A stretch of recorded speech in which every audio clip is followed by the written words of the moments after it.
nakita ko sa video.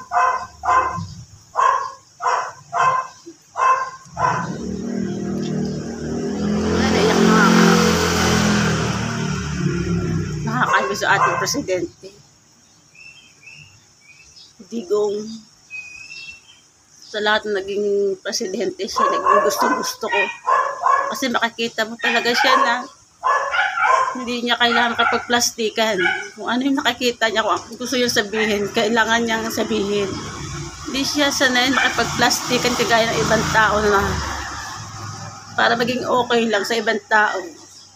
Pero si President Digong, sa lahat ng lahat, talaga nagpakaano siya ng muka kung anong pagkatao niya.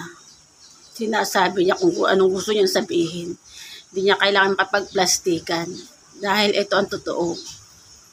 Kaya sa totoo lang, sa lahat ng naging presidente noon hanggang ngayon, siya lang ang minahal ko.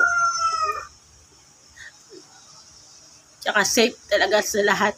Pag siya naging presidente noon, safe lahat ng tao. Lahat nabawasan ng mga taong masama. Ay, naku, nakakaloka. Sana maging safe siya.